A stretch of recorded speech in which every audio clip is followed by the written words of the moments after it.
Good morning and good evening to our viewers from around the world. My name is Alfred Boll and I represent Education USA and the Bureau of Educational and Cultural Affairs at the U.S. Department of State in Washington, D.C. Today is the United Nations International Day of Persons with Disabilities. In honor of this day, our Facebook Live will discuss how U.S. colleges and universities support students with disabilities. Our goal is to provide international students with disabilities the information they need to find the right U.S. college or university in the United States. There are 550 Education USA advisors at 435 centers in 180 countries and territories around the world, offering free advising services to help you. If you have questions, please post them at any time during the program in the comment section below, and we will do our best to answer them. I'm excited to introduce our speakers who collectively have a lot to share with you. Joining us virtually is Tilly Griffiths. Tilly is an international student from the United Kingdom and is currently a freshman at Stanford University in California. Tilly was born with a rare neuromuscular condition called spinal muscular atrophy. She uses a wheelchair to get around and needs help for most physical tasks, but that has not stopped her from pursuing her dreams of studying here in the U.S. Thank you for joining us live from Stanford's campus in California, Tilly. In studio, welcome. In studio, Dr. Ana Palla-Kane is originally from São Paulo, Brazil, and came to the United States in 2001 as an international student. She completed her PhD in education at the University of Virginia and works at the University of Maryland, leading the campus IT Accessibility Initiative and the university's President's Commission on Disability Issues. Also in our Washington studio is Cody, who is a special advisor working on international disability rights in the Bureau of Democracy, Human Rights, and Labor here at the U.S. Department of State. A three-time Paralympian, Anne brings her winning integrity to champion the department's efforts to combat discrimination and abuse against persons with disabilities. Welcome, Anne, and welcome, Anna. Thank you. I want to start our discussion by talking about what systems are in place in the United States when it comes to disability rights and higher education. Anne, what should students who may have disabilities and are contemplating study in the United States know prior to coming here? Thank you. I'm so thrilled to be here with you, Fred. Prospective college students with disabilities coming to the U.S. will find that many U.S. campuses are equipped with facilities, offices, and services to address accessibility and accommodations for a diverse range of needs. At the same time, students are ultimately responsible for requesting and designing the accommodations they will need to succeed. Student disability services and disability coordinators at many colleges work to make campuses inclusive environments through specialized advocacy, support, and academic services. And approximately 11% of college students in the U.S. have disabilities. I just want to mention this morning, as I'm going to talk about some U.S. laws and how they inform college campuses. I am not trained as a lawyer, and I cannot provide legal assistance or advice on particular situations.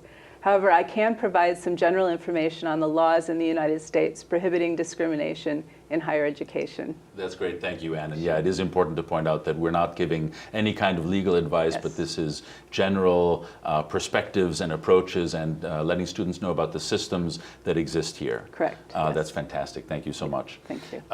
So it's reassuring to know that college students with disabilities coming to the U.S.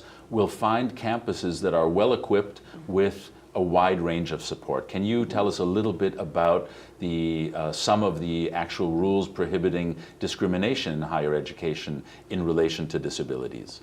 Sure, I would be happy to. There are two laws in particular that address higher education. One is the Americans with Disabilities Act of 1990. Title II of the ADA, as it's referred to, covers state-funded schools, such as universities, community colleges, and vocational schools. And Title III of the ADA covers private colleges and vocational schools. And the second act is the Rehabilitation Act of 1973, specifically Section 504 of the Act, where schools receiving federal dollars, regardless of whether it is a private or public institution, is also covered by the regulations of Section 504 of the Rehabilitation Act, requiring schools to make their programs accessible to qualified students with disabilities. Another act that I want to talk about very briefly is the Air Carrier Access Act, because we know the majority of our students with international students and many students who are traveling out of state are going to fly on a U.S. carrier or perhaps an international carrier coming into the U.S. The Air Carrier Access Act prohibits discrimination in air transportation by domestic and foreign carriers. Contact for questions pertaining to the air transportation information, you can call the Department of Transportation Aviation Consumer Protection Division for questions about air travel. Also, the website transportation.gov can give you more information on access to air travel. That's great. Thank you so much. It's good to know that there are those rules and systems that are in place, and students can investigate on their own if they're interested in specific details. But the information that, in fact, there are systems that persons with disabilities are incorporated into, the basics of how you lead your people, what access people need, is very important. Thank you very much. Sure. So there's great information and a lot to absorb. I'm sure there are other websites that students can go to if they want to learn more. Yes, absolutely. U.S. laws that have the most impact on higher education, as I mentioned, the Rehabilitation Act of 1993 and the Americans with Disabilities Act of 1990, have websites. And one of the best websites is that has the U.S. disability laws is www.ada.gov/cguide, guide.pdf. This guide provides general information on all of the acts in the U.S. that address discrimination against persons with disabilities, such as telecommunications, fair housing, air carriers, voting, and lots and lots. All kinds of information on anti-discrimination in education and architectural barriers and all of those things. So okay, that's great that's resource incredible. for the students. Thank you. No, we will post those. We will be able to post that information. Right. Okay, with so much information out there, how do international students with disabilities choose the right program and university for each individual? Anna, can I start with you there? As a leader on accessibility issues on your campus at the University of Maryland, what's your perspective on this? Great, so I'm glad to give you some perspective and some points to look at through this. So students with disabilities, they don't need to do anything different in order to apply or get accepted in the United States. And there's no really restrictions on the type of college and program that students can apply. So they can really choose any program as any other student. And the admissions process is really the same for all students. So we definitely encourage all students with disabilities to also look at the EducationUSA state.gov website with all the steps that are really needed to apply to come to the US. I'm going to be highlighting some of those aspects today that I think is more important, especially when choosing a specific university. And the first step is really to research your options and identify what's best fits your needs and your interests. And part of the process is going to be really to learn more about all the disability services available in different campuses, and also what are the different schools and programs offer in terms of accessibility. So some of aspects to consider for a lot of students might be programs, the type of program, the cost, the size of a university, and the type of, again, of the transportation services offered, the housing availability. So there's a lot of aspects to consider. But I want to highlight that when you are applying to American university, one of the questions that you often get is that disclosing the disability at the application process. So students are not required to disclose the disability. It's actually against the law for a university or campus to ask for a student to disclose their disability as part of the application forms or any of the admission procedures, including any of the interviews. And it's really a choice for the students if they want to disclose their disabilities. Because disability sometimes is so part of students' identities, sometimes they might want to disclose that as part of their personal statement or essay as part of the application. But again, that's a personal choice and is not a requirement. And other instances that students might want to disclose their disability is when they are applying for a university or scholarship where they know that they are looking for diverse applicants, or they know that there is a scholarship that is specifically seeking students with disabilities. So disclosing the disability is really going to bring them to an advantage. And one time when the students are going to actually be needing to disclose the disabilities is when they are requesting a specific accommodation or a service. So I definitely recommend that students have their documentation ready when they start the application process. And that can be a letter from a medical provider or a psychiatrist explaining the condition and what kinds of accommodations they need. Because the students can start requesting accommodations when they are already completing their English proficiency tests and some of the admissions requirements tests, such as the TOEFL, the SATs, the ACTs, the GREs, whatever is required. And some of the testing accommodations for those standardized tests might be, more time for a test, more breaks for a test, or even, the ability to use technology or require, alternative format for testing. Another aspect that is important for all of you to know regarding application is that you have the right to have an accessible application. So if the application materials and online platforms are not accessible, you should tell your admissions counselor and describe what do you need. So for example, if a student who uses a screen reader, if that software cannot read an application form, the student should have and should request an access for an alternative format, such as Braille or large print. So, and because there is so many different systems in US universities, and there is difference in accommodations, and also there is such a difference in the different educational systems abroad, students often ask us, like, what is the most common types of accommodations? And one of the most common types of accommodations that the students receive in the US is extra time for tests and exams. So there's different types of accommodations for that, including, a quiet space or, using technology during tests. Another common type of accommodation are really accessible formats for printed materials, such as books, or even any of the online-based materials that faculty use during courses. Students may request that in alternative format, depending what their needs are. Also, interpreting, captioning, real-life translation is also available. And a lot of schools also provide adapted technology and software, such as screen readers, magnifiers, text-to-speech software or speech-to-text software. So there's a lot of different technologies available.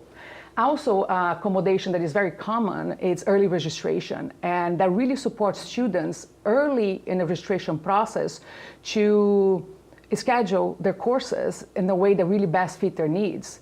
So if you can decide, what courses do you want to take, if you want to have break in between classes, or if you want to take courses in a specific time of the day, that really allows students to plan their schedule better and make it more workable.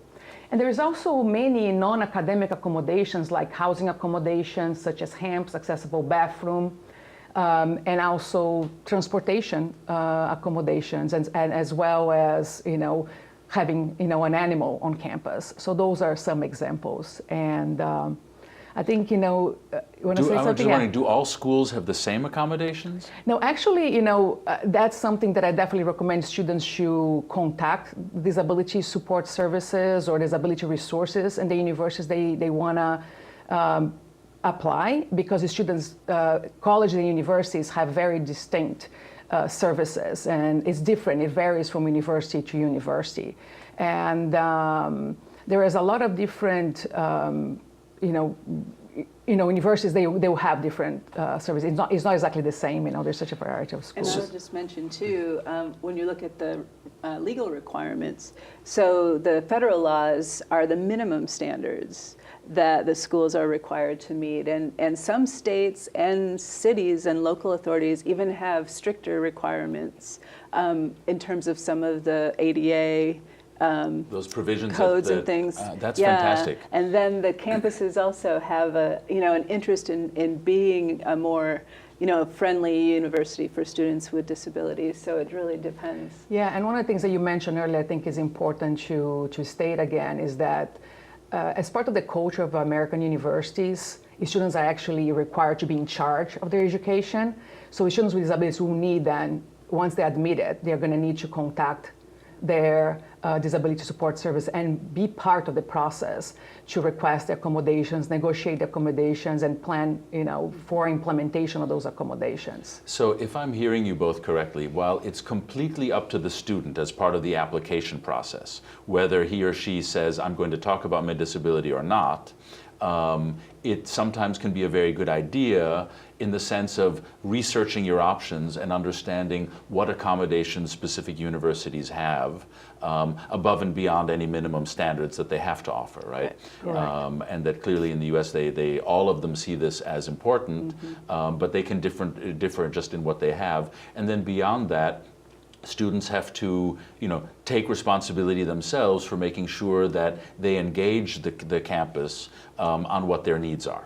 Correct, and the process of negotiation is extremely important, and actually, because the students sometimes are not going to know, because they come from their countries with not the same accommodations they can actually receive in the U.S. So I encourage students to actually look at the pros and cons of different universities and discuss that with their EducationUSA advisor. Do you want to talk a little bit about, because you use EducationUSA, our resources for students with disabilities are something that we're proud of and that we want to make sure that are out there for students and for universities and for anyone thinking about what are best practices for institutions in making sure that we include persons with disabilities.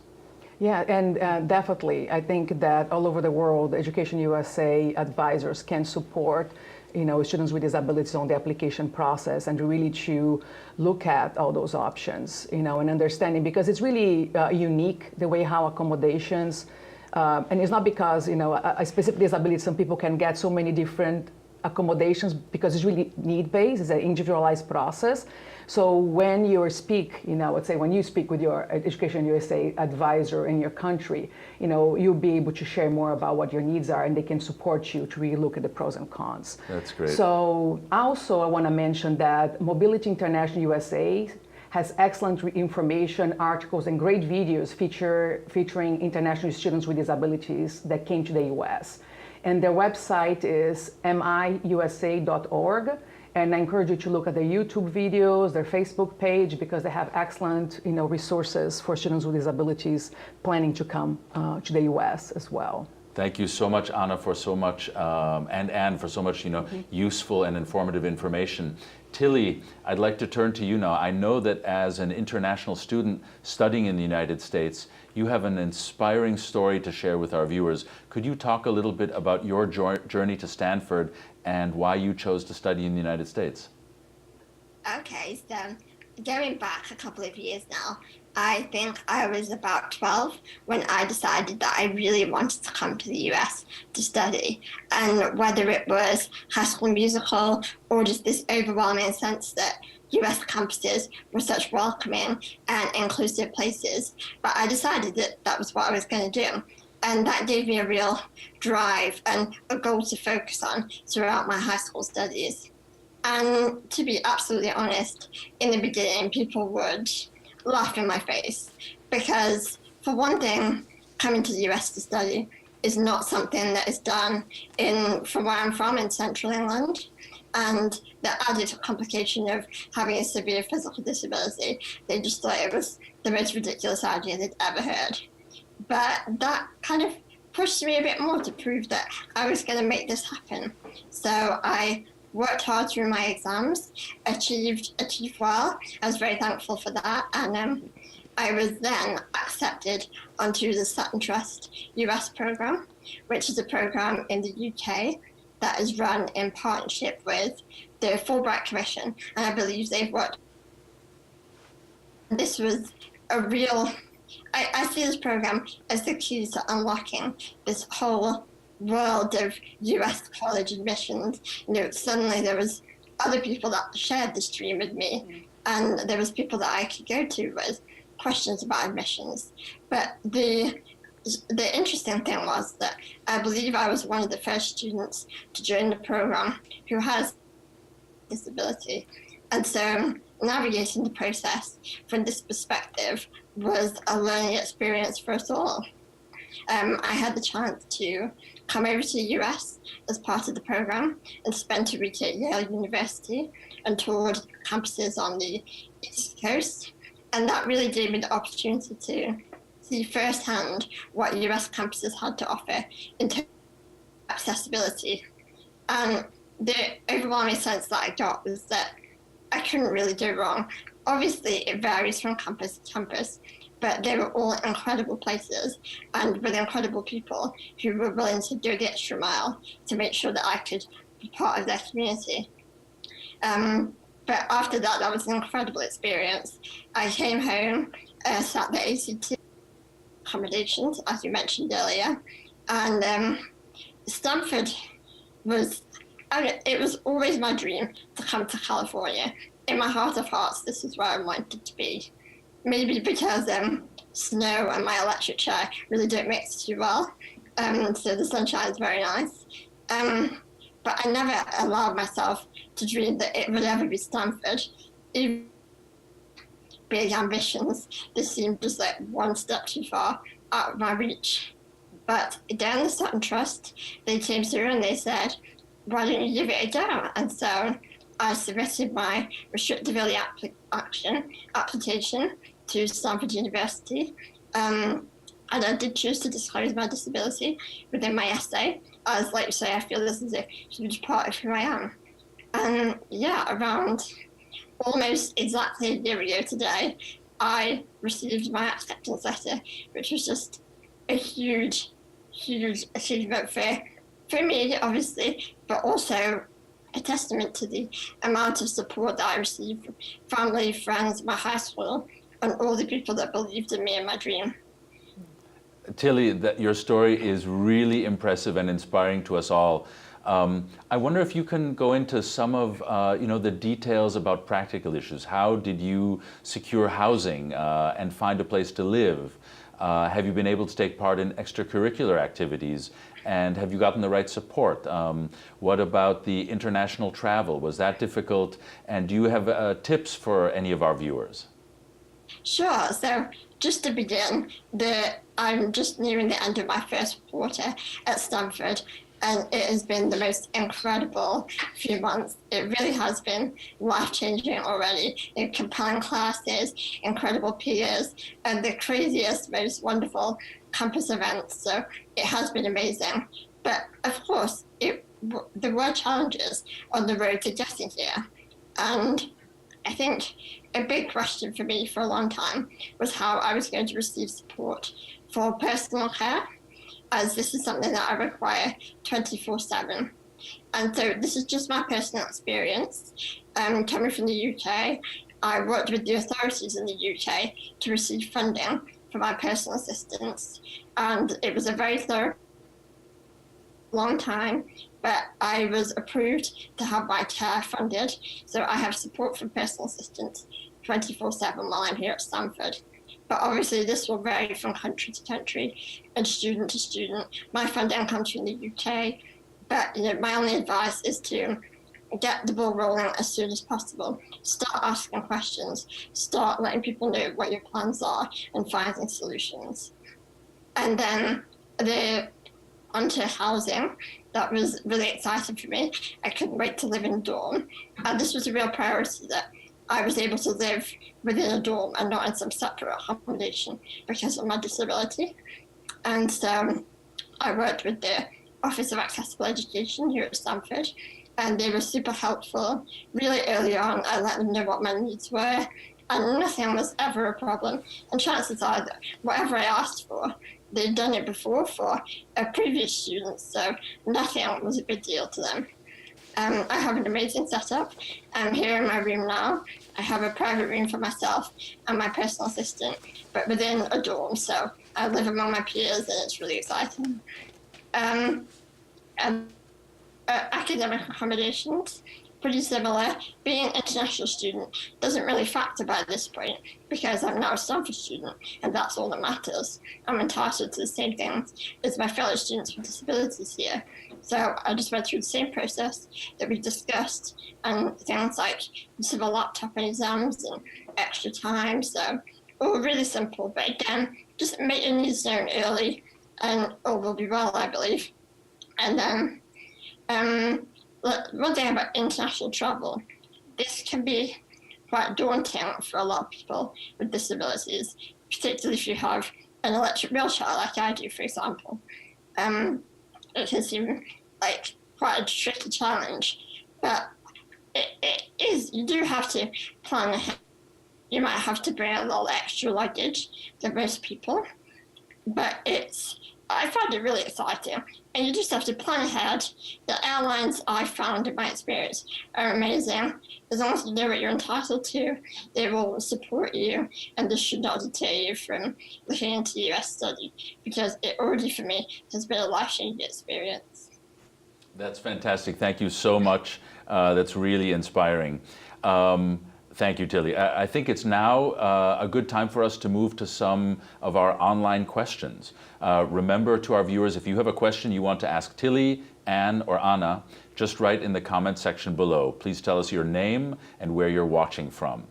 Okay, our first question. Marco from Brazil would like to know about services for students with ADHD and dyslexia.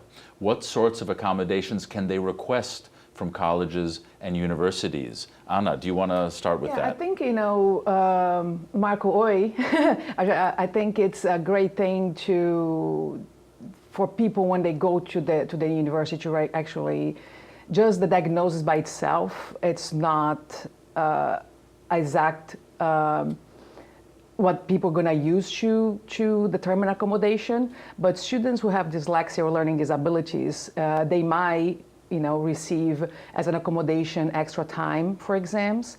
They might also use and take advantage of software that do text to speech. So those are some of the two examples that I can give for someone that has dyslexia. Also, note-taking might be a common accommodation for some students with that type of disability. But again, I just want to say that again is going to be part of the negotiation with the student with so that. The students need to talk about what their needs are, right? It's a Correct. Needs-focused. It's Correct. not about a diagnosis. It's saying what are my Correct. needs, Correct. And then to approach the university about that and link it to things that will help address those needs. Yeah, correct. And as I mentioned before, Mobility International USA, they actually have some specific articles on the database that actually talk specifically about accommodations for a specific disability, and those will be like the most common ones. Okay, excellent. Yeah. Thank you very much. Omar from Jordan is asking if there are grants or scholarships available for international students with disabilities. Anna, can I start with you again? I think that different colleges, they might have specific scholarships for students with disabilities. So once you have identified your colleges, you should definitely specifically ask them if they offer anything, any specific, grants or specific scholarship for students with disabilities. And that really varies. And do you want to add? I'm not familiar with specific opportunities. I was going to also add that given Tilly's situation, talking to their own government to see if there are opportunities there. There are also sports opportunities for students say you were with a disabilities. Paralympian. Yes, I'm a Paralympian. I started my para-sport development while I was at the University of Illinois as an undergraduate student. I benefited from the same Disabled Student Services office as we've been talking about here many years before the Americans with Disabilities Act. We had a history of accommodating students with disabilities on some of our college campuses, and sport was very much a part of that, sport and recreation. So in some instances, if you're coming over as a student athlete, there may be grant opportunities there as well. You just have to check with your own country's sports authorities as well as the college that you're looking at. And I assume it goes beyond sports for that students should be thinking about all kinds of things they're interested in. Yes. So extracurricular activities, what's there that students shouldn't think a person with disability faces barriers to say, well, what accommodations are there, and what are people thinking of, and if they haven't thought about it, can I negotiate about that? Anna, is that a reality? Yeah, I would say yes. I agree with that. Another point on scholarships is that a lot of universities might have they might want to increase their diverse student population.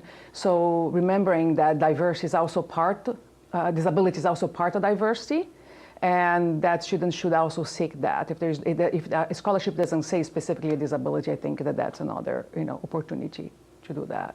Yeah. Thank you very much. So a viewer writes, I'm deaf and rely on sign language to communicate. Do colleges and universities provide sign language interpreters?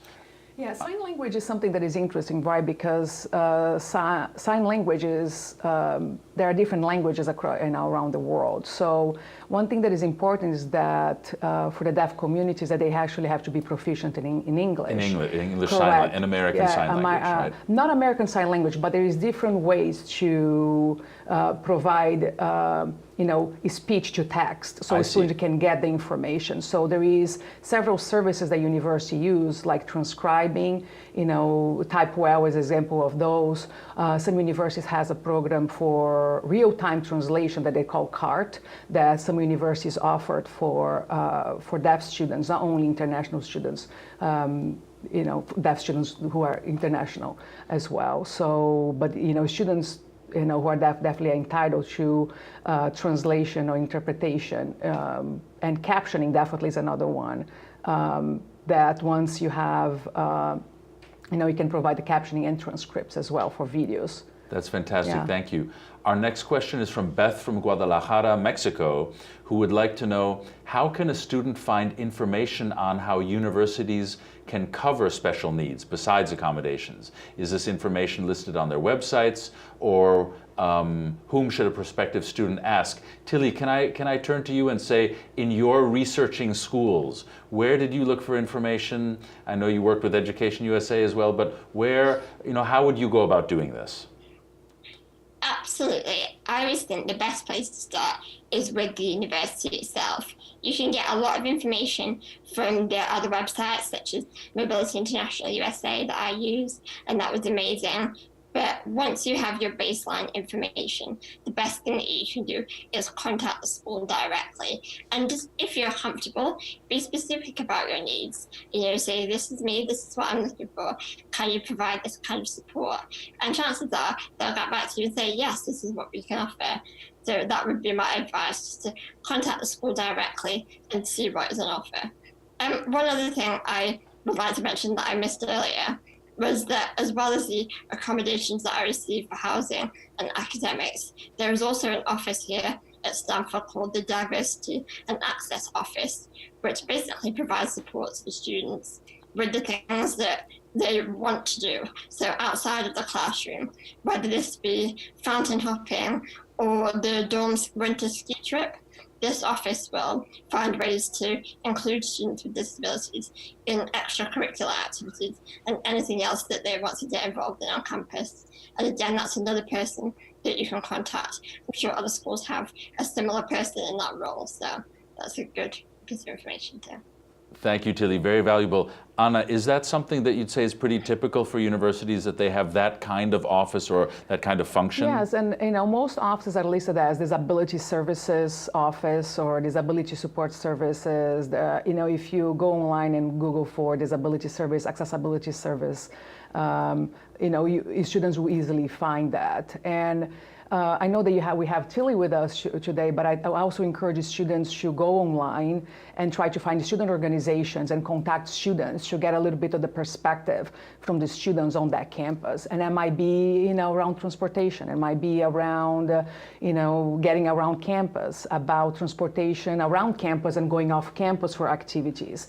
So you got to think about your whole experience in living, and I think students will be the best ones to share about their experience. That's a great tip, and I'm sure universities would be, most of them would reach out to students and say, hey, can we establish a connection? Let's find someone for you to speak to. There are clubs, I'm sure that there are vehicles for students to find other students with similar questions. Yeah, and if students go to, fortunately today, there's so much available online. So usually universities, they do have a list of their clubs and their student organizations. And I can guarantee, at least in my experience working with students, if you contact a student asking, I want to apply, what is your experience? They will tell you.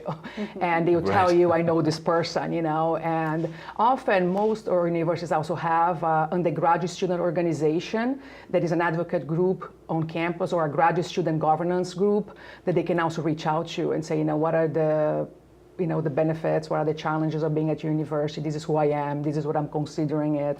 And also looking at students at a specific field of study, that you want to look. But I think getting the student perspective is very, important. That was one of the strategies that I used when I came, decided to come. That's great advice, thank you. So our next question, online viewer Annie is wondering what Tilly's biggest challenge has been. How does the accommodation process differ from what you were used to in the UK? Okay, so I'm very lucky that I come from a country, the UK, that also has great resources and services for those with disabilities. So from that perspective, I am very fortunate that I've grown up with really great experiences. So from that perspective, it was wonderful to know that the US also was able to provide that same level of support to me, and in some areas even maybe more. So that was a really reassuring to know, definitely. And the biggest challenge, I think, in the early days of this whole journey, 5-6 years ago, it was getting people to believe in my dream and see that I was going to make this happen. Because, as I said, it was such a crazy thing for me to think about doing. Just generally coming from a low-income family, it seemed just completely impossible. And with my disability, people just couldn't understand how I was going to make this happen.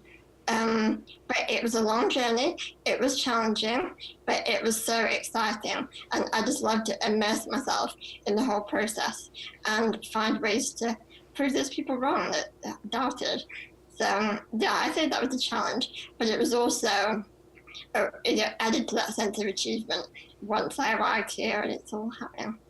That's fantastic, Tilly. Thank you very much. Another viewer writes, I have a support dog to assist me. Can I bring the dog to the United States? Will colleges let me live with my dog on campus? And do you want to, have you seen that? Yes. Students who have service dogs to assist them with their living independently with a disability, absolutely. In this country, we recognize service dogs as part of the student's life, and there is anti-discrimination law that covers service dogs living in campus housing and in private housing off campus as well. So those dogs would be able to accompany the students. Now, in some instances, there might be a quarantine period. I'm not sure how international students navigate that. I haven't dealt with that before.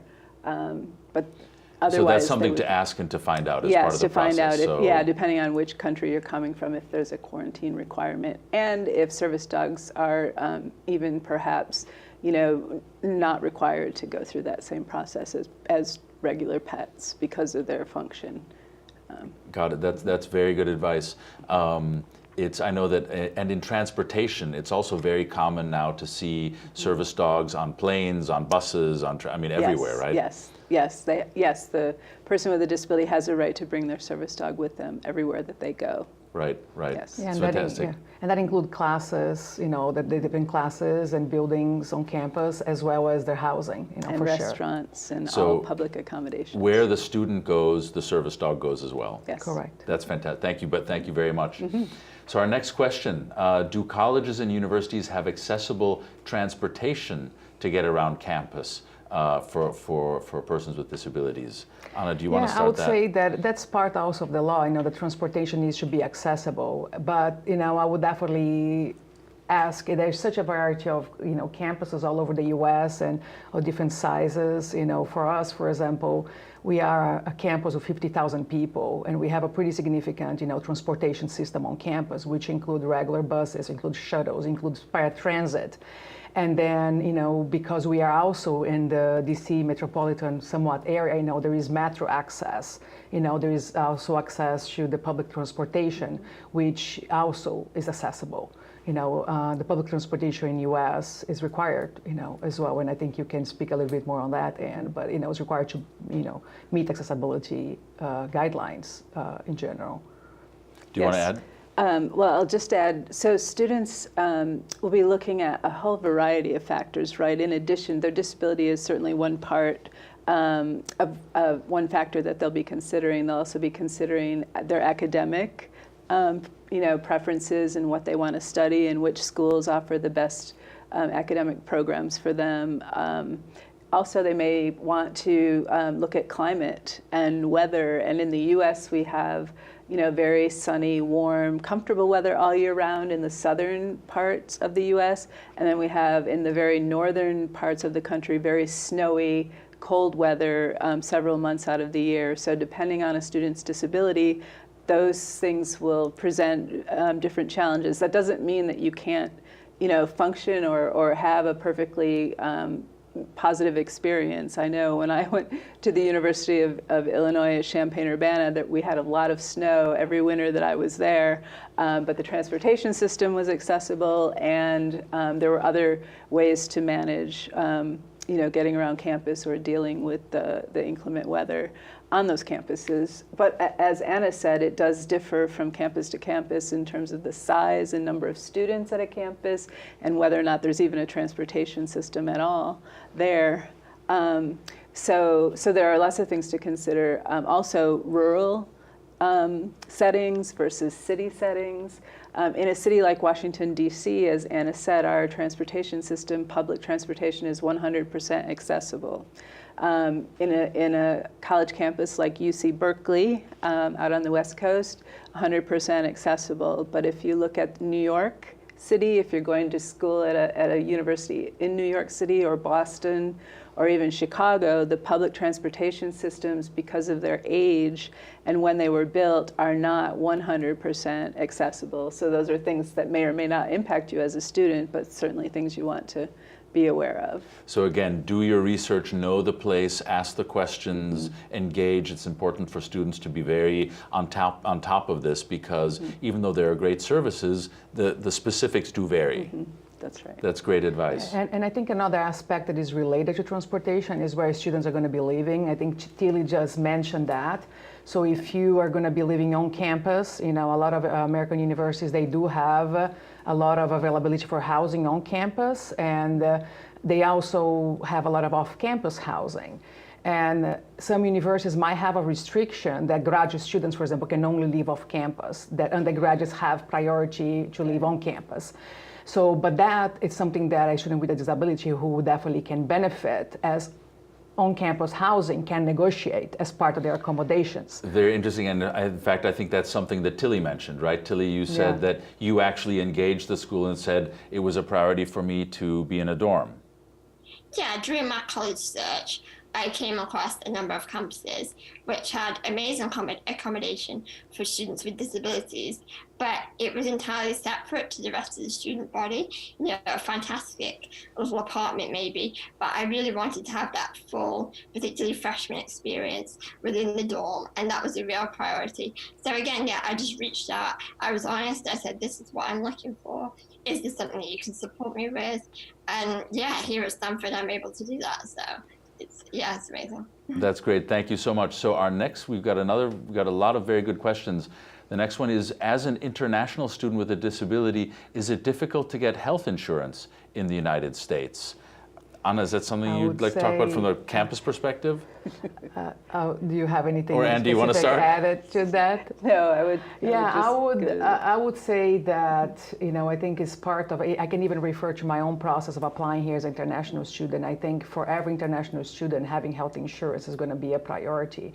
Now, how a student go about acquiring the health insurance might differ. Tilly, you applied recently, to, I don't know if you can speak a little bit more about, the process of, having health insurance as one of the requirements. Yeah, sure. So at Stanford, I'm not sure about other universities, but it is required that every student has a substantial health insurance policy. And Stanford itself actually provides a policy that students can purchase. So as part of my financial aid, I have a health insurance policy that is through Stanford itself. So it has complete coverage. It's a great policy that works with the hospital here on campus. And also, you don't have to pay a premium for pre-existing conditions. I know that was something that I was very concerned about before coming to the US, but as it stands, there is not an extra charge for having a pre-existing condition, and that really made it possible as well for me to come to the US. That's fantastic. Thank you, Tilly. And I think that's typical that as a condition of coming to the United States, students have to get health insurance as part of this process, and that is something that is facilitated by campuses throughout the country, by universities and colleges. And so very important to ask as you're investigating where you're going to go, what these provisions are. But yes, that is, to answer the viewer's question, that is definitely something that, that is a part of each international student's experience when they come to campus. Everyone has to have health insurance. I think that's a requirement across the board. Correct, and I would say that most universities also have a health center that every student can take advantage of, including international students, international students with disabilities as well. So that's another very important resource for that universities offer. Yep, thank you. So our next question is, what type of support do universities and colleges provide to students with mental health issues? Are there counseling sessions available on most campuses, and how do you access them? That's an excellent question. Anna, yeah, so students, they can access, university counseling centers. Also, again, it's going to vary depending on the university and its size, because they're going to, a university that is very large is going to probably have more staff, and they have different processes that the student can acquire counseling, And another interesting thing too is like the students with different psychological disabilities, they also can receive accommodations. And because someone can come to the US, they know how to manage their condition really well, but they might benefit from specific accommodations, right? So that's another point too, that a lot of times the students don't understand or don't know, they're not aware of that. And so I would definitely encourage students to learn more about that as well, if they know that they have any specific condition, that they have a concern about how they're going to manage their stress or how they're going to manage a transition. Mm-hmm. And I think that that's important for everyone, regardless if you have any kind of previous psychological condition. I think the transition into a different country, the transition into colleges it can be different for different people, and the kind of constraint and challenges someone might face. But it's important to know that universities might have that available. For some universities, might be part of their health center. Some might have a specifically counseling center for that. And one other point that I want to make is that people can acquire disabilities or have a temporary disability when they come to the U.S. And that's also, you can also go through the process of learning about, okay, I have this condition now, I know that I'm going to be having to work through this in my next 5 months, likely, what what the university offer. And I think that's when, for advisors out there, families to understand you, that universities can also accommodate students if they acquire something while they are here, even if it wasn't a previous condition that they had before.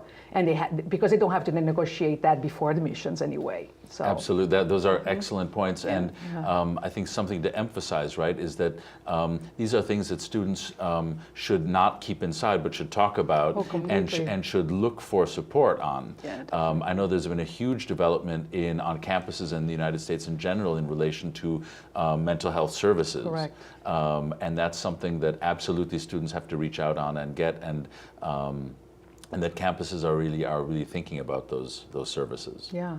And I think there's a tendency to really expand those resources, as part of resident life, and and create a lot of preventive. So if you have an opportunity to also participate, in any, a lot of universities offer, workshops on stress management or anxiety, and you take advantage of that and be proactive. I think that coming abroad, at least for me, was such a growing experience.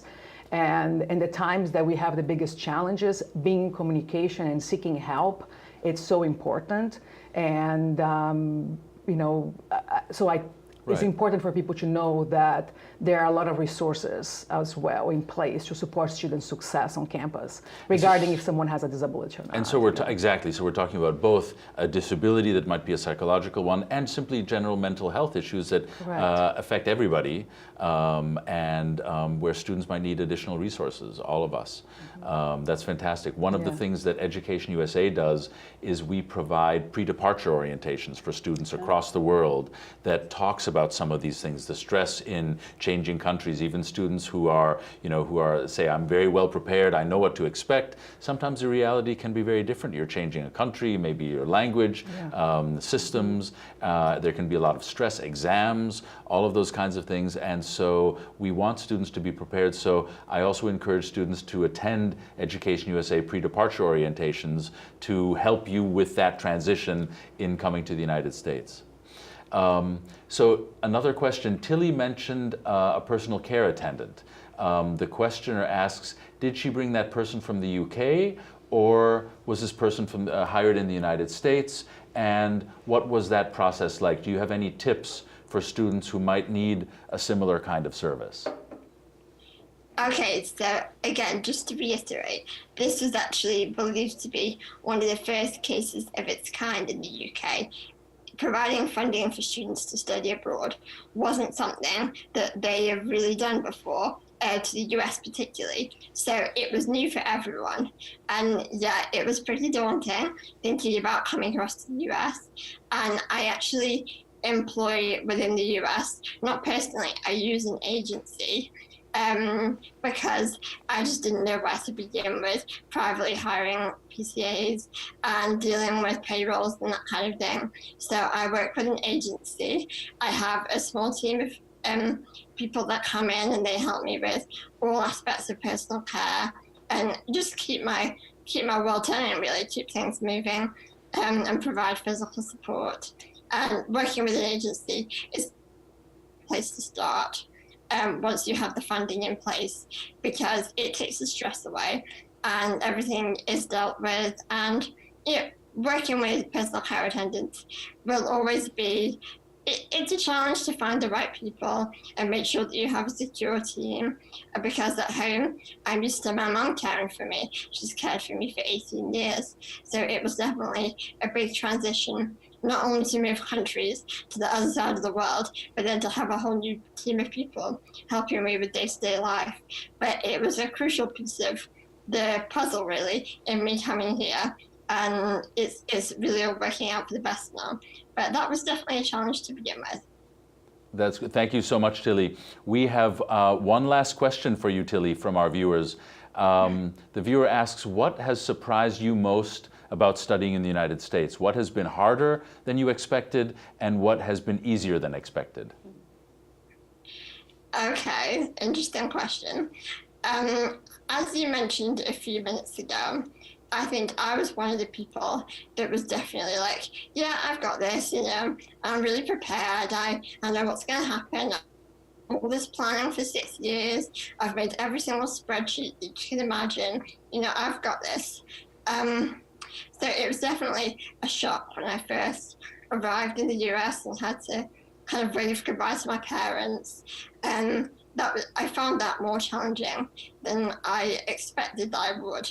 And partly this is what every student goes through when they move away from home for the first time.